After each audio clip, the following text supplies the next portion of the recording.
Hello everyone and welcome back. We've arrived at Blackness. It's a lovely little place to the west of Edinburgh, about 10 miles or so, so a nice local trip for us, and it's one of my favourite places around here. And across the water there, that's Fife, and there's a castle here which we're going to take you around. A really beautiful place, so lots to see.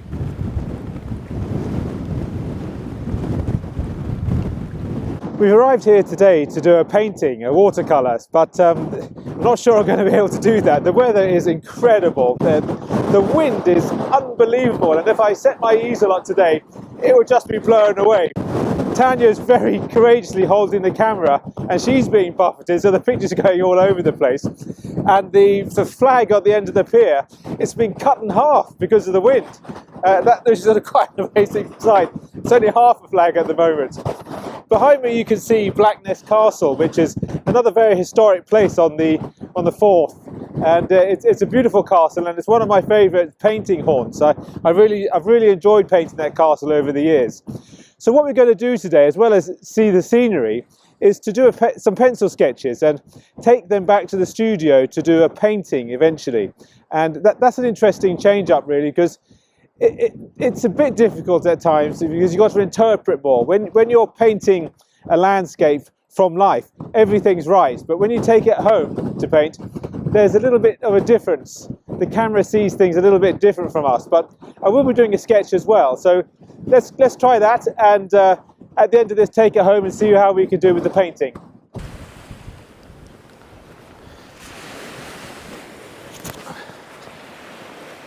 So I'm enjoying this site. I think that's quite an interesting view. In the summertime, it's even better really, because you have lots of boats in the water, and those boats really make an interesting sight, and they break up the picture and make the composition better.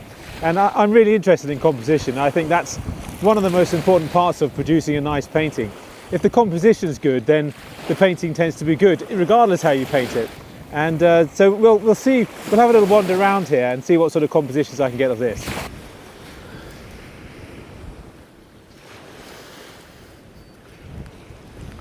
So I think this is an interesting picture. The castle's interesting there, but what really fascinated me was this little wall coming in here, this sort of quite large lump that's on the bottom right of the picture, and that leading you into the picture. I remember I always like those leading in lines. I find that gives a really good sense of 3 dimensions on it.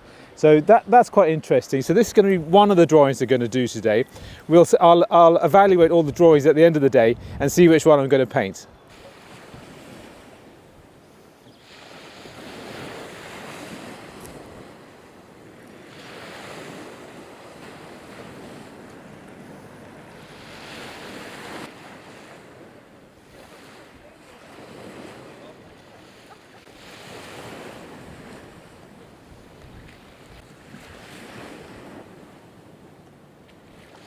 So here's a little composition I've done, and what I tried to do was to get the wall coming in. So that was my leading perspective going into the picture, which I quite enjoyed. So we'll see how that goes. Whether it's going to be the final one I paint, I don't know yet.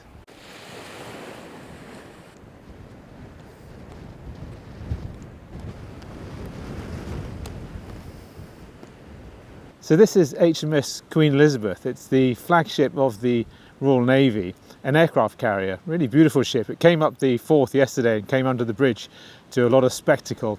People love seeing that return. It was built just to the left in Rosyth. So here's Blackness Castle. It's a wonderful building. It was built in the 1440s, so a really long time ago. And from a bird's eye perspective, it was designed in the shape of a ship. So there's obviously a nautical theme going on there. It was thought to be impregnable, and you couldn't besiege it, but Oliver Cromwell did in the 1660s. And you can see at the bottom of the castle you've got some lighter patches in the brickwork, and that's from cannon fire. The cannon put an end to all of these types of buildings. They proved themselves to be very vulnerable to that. So it's a really wonderful place. So here we have a really wonderful view looking down the Forth. On the left you can see HMS Queen Elizabeth, the aircraft carrier, and just to the right you've got the 3 very famous and fantastic bridges crossing the Forth. They really are beautiful. The first one was built by Isabard Kingdon Brunel, and that's the Red Bridge. It's a rail bridge, and it's been there a long time and it's still going strong. The next bridge, which is the ones with the slightly lower tower, is the original Forth Road Bridge, and that was recently decommissioned not that long ago as the cables were getting a little bit weak. And now then we have the one nearest us, which is the one with the really big towers, and that's the latest one, which was opened, well, maybe about 5 years ago or so, and that's the Queensferry crossing.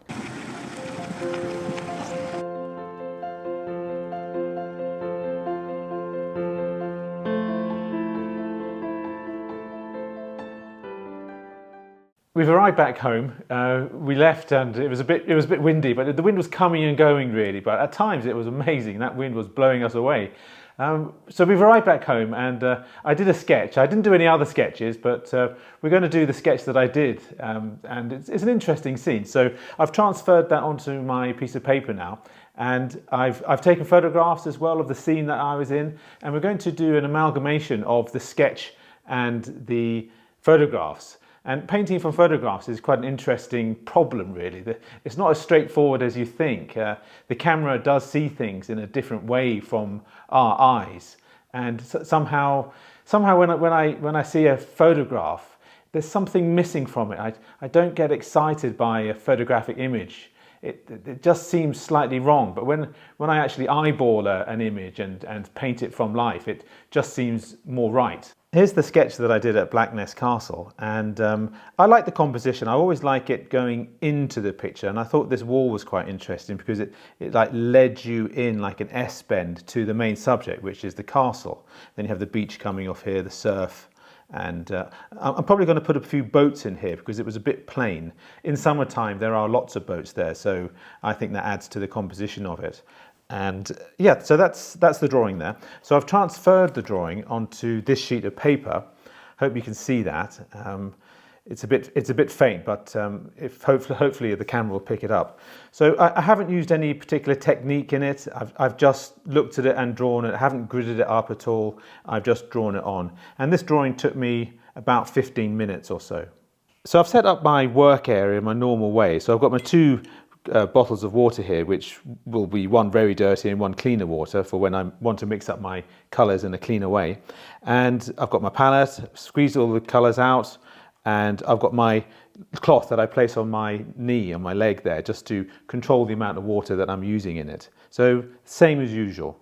So it's always a question of where to start, and I tend to work at the top and downwards really. So to my left of me I have some pictures on my computer screen which I'm working from, as well as my sketch. But in many ways the sketch is really over now, and it's really going to the photographs, which will give me the colours and the details of the painting. So I'm going to start in the same way as the top of the painting, and I'm going to be using cobalt blue. It's a pretty similar cut. Pretty much always start with that, with a nice sky. Right, just lay that across. So I'm using my big Raphael brush for this. And it's just a question of putting it in broadly. Again, if you've been following me, you know that I don't really, with the first wash, I try and attack it as much as I can. So as quick as possible. So the colours always change to green as they get to the horizon. I like that. So it's bluer at the top and then goes greener towards the horizon. Just gives a nice bit of colour variation, I think, on that. See those colours? To the top of the hill. There you go, that's nice. So always a quick layer, the sky. And I tend to leave little sections of white just to hint at the possibility of a cloud being there, so I quite like that side of it. Okay, so now the next layer, I might wash it in. That's going to be a hill behind, so I'll include that later. And then you've got the houses here, which I'll just maybe just carry on with that as the values of the study. Okay, that's nice. Yes, that's a nice pretty start. So the sky's done, and I'm working down now. So I've got to work out the order of things, how they're going to come in. So it's a moment of thinking really, and trying to work out what steps are going to come into the future. So what I'm going to work on now is I'm going to put a big wash of sea in. And it's an interesting colour. It's not a bright colour. I think the water's quite sort of churned up, and there's not much. It's quite a grey sort of colour. I'm not going to paint it really grey, but I'm going to paint it sort of a greeny grey blue colour. So a little bit of Viridean in it, and perhaps a bit of raw sienna in it. Give it a nice colour. Okay, and then we're going to wash it across. That's quite close to what it is. Not bright at all. Not bright. Yeah, that's okay. Interesting part working out colour. Sometimes it can be a bit tricky to see how to make something a bit muted. And you don't want it all the same colour as well. So yeah, that's working pretty well. And I'm going to change the colour as well as it gets a bit closer.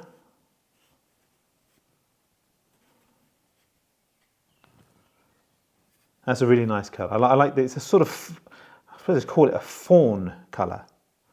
So maybe trying to leave a few waves coming in. Okay, so maybe a bit bluer when it comes really close in.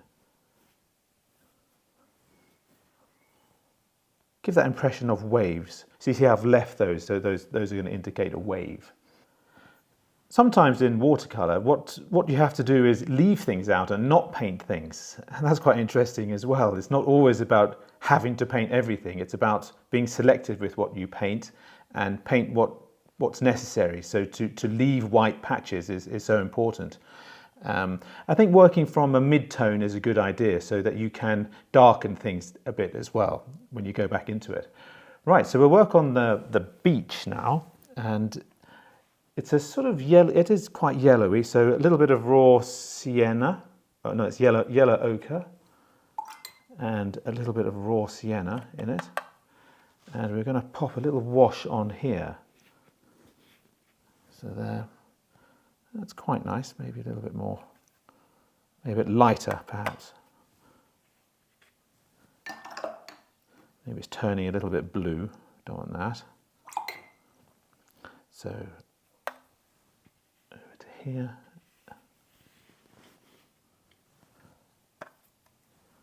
Again, I'm just indicating things really. I always enjoy getting a move on with the painting really. I'm not really interested in building careful layers up, and if I can, I'll try and go straight for the right colours and tone.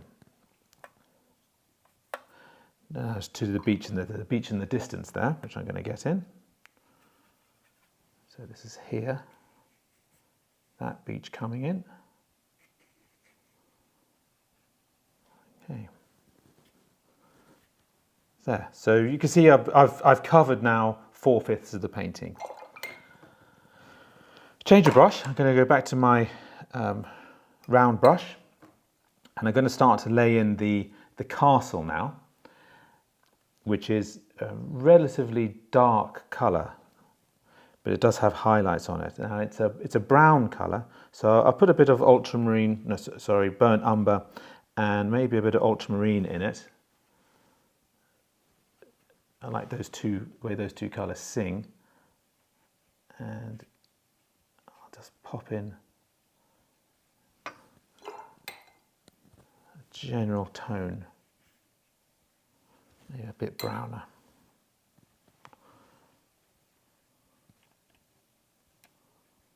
And then the colour, then the wall comes in, which is much darker. Okay, try to mix the colours, not over mix the colours. I think it's always really important not to over mix colours.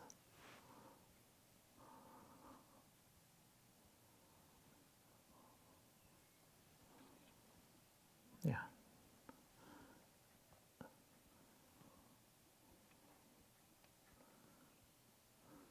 Okay, that's good. The next bit I'm going to do is the grass. And remember, I'm just placing things down. I'm not trying to paint with detail at the moment. I'm getting a broad spectrum going. So a little bit of lots of colours. So Viridean, raw Sienna, cabin yellow, and that's going to be the colour of the grass coming in here. Okay. It goes into here. So just that's the bank of the grass coming through. That's good. So again, just blocking in. That's all I'm interested in, is blocking in at the moment. I'm not interested in complicating the picture at all. Watercolour painting is complicated enough without me complicating it even further. Right, I'm having a look at the pictures now, and I'm going to paint in the wall now. So I'm looking carefully. It's a sort of greeny wall. So a little bit of blue, a bit of Viridean maybe. Just trying to capture the colours of it. Right, okay, so top of the wall coming in. Yeah, that's a bit too dark. Just lighten it off.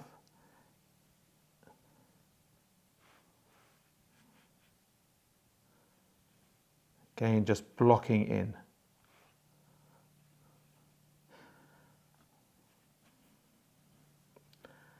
And then here, then on the other lower part of the wall, it comes much lighter. So I'm going to have a little bit of raw sienna at the bottom coming in here. Maybe that's a little bit too bright.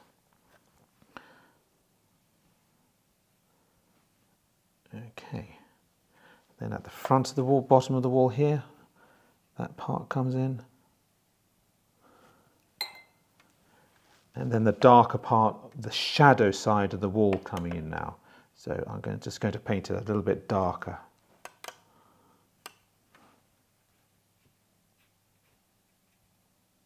So what I'm building up is a sort of value study of what I'm painting. Blocking in. Not that dissimilar from an oil painting technique, in fact. The last bit of the underpainting now is the road here, so I'm just going to pop a little bit of roady colour in here. And that's a little bit of cerulean blue and a little bit of whatever was on the palette, so probably a brown or something. And there we have it. That's the first bit of the painting done. And you can see the general, I've included most things now. So what I'm going to try and do now is work everywhere in the picture. I'm not going to try and work in any one particular place, and I'm going to build the painting up in one go. Right, so it's a smaller brush now, because it just seems a little bit more detailed. So the hills in the distance I'm going to pop in now, and they are a darker colour. There's lots of different colours on there as well. So because it's further away, it's going to be a bluer shade. So here's the background land of Fife coming in.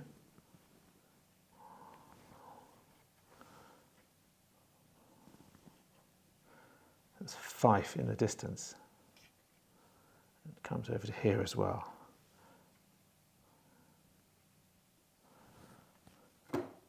I can see the difference between when you work from a photograph, you are more precise. There's a precision which comes from working with photographs, which doesn't really exist when you paint from life. And I prefer that. I don't want to be too precise with these things. That's why you want to use as big a brush as you can when you're painting. The bigger the brush, the less detail. So that's always a nice part of painting with big brushes. Right, now the wall's going to come in.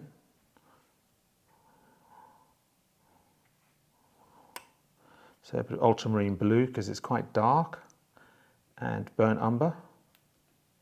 As you know, two of my favourite colours. Again, always painting. If I've got one colour out, I'm going to try and use it as many places as I can. There we go.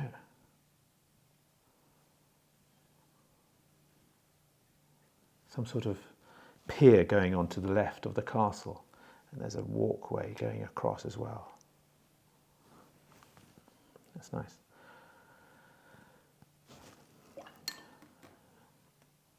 So we're going to start painting the castle in a bit, and which is the whole crux of the painting, really. That the castle is going to show, it's going to be the central theme for the picture. So I'm just moving it along with my computer here so I can see it a bit more. Yeah, so the details of it. So the light is coming from the right here. So I'm going to try and create the shadow marks in it. That's what's going to bring it to life. So try and be bold. So a little bit ultramarine blue and brown. Lots of trying to spot the details really. And the right tone. Getting the right tone is such an important part of painting. Not necessarily colour. If you can paint the right tone, it almost doesn't matter what colour it is.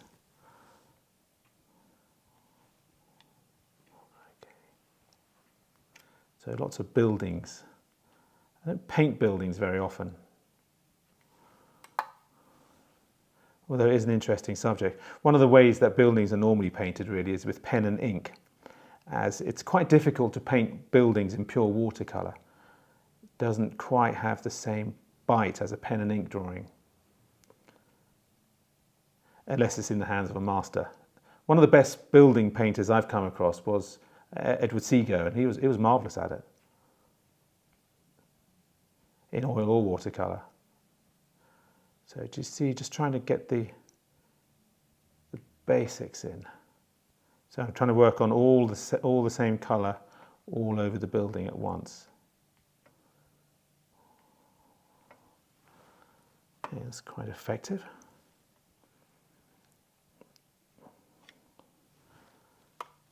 To see how just a few marks can bring out the shape of the building. And you really don't want to overdo it, especially in watercolour. I think it's better to underdo watercolour if you're going to do anything. Even that's a bit dark, that mark.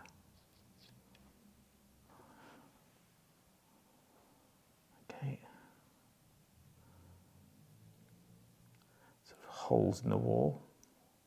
So you can see it has a sense of it. It's not perfect by any means, but I'm not interested in perfection. Perfection doesn't interest me. Things don't have to be perfect in my eye for me to gain pleasure from it.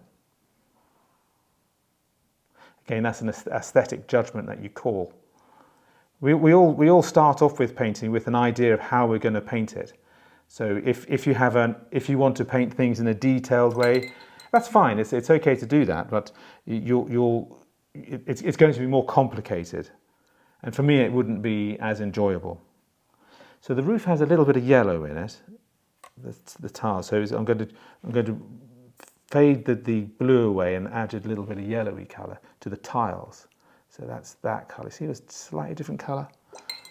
Just maybe a bit too dark, so just damp off a bit.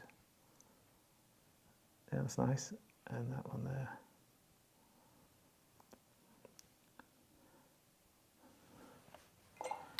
I get a real sense of the building coming out now, and sort of it's not detailed, but you really get a sense of it being a lump, which is all I'm after. I'm not after making it.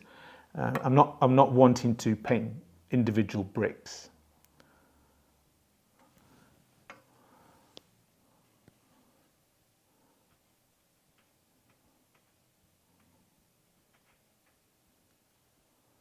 Okay.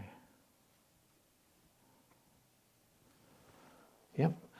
It's getting there now. I'll keep on working with the building, and it's getting to the much smaller brushes. I'm going to indicate a few windows. I'm never fond of over detailed windows, but I will. Some of these windows I think are quite important. So there's one there, which is important. A few of these here. One there. Something going on here, and up there.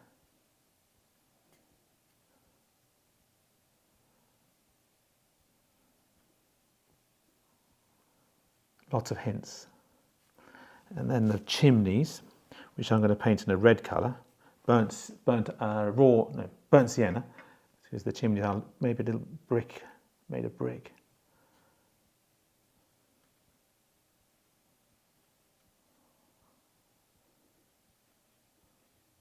And also just to contrast really, you don't want to paint everything in the same colour. You need to vary the colour a little bit.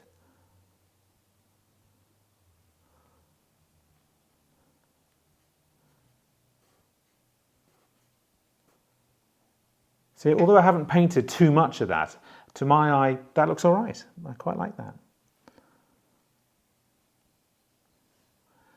And then there's a bridge that appears, I've changed my brush again, slightly bigger brush. And there's a bridge that appears on the left of the painting. So much darker, there's like a gangway there. Sorry if I'm getting away with the picture. There's like a gangway coming into the left. Paint that.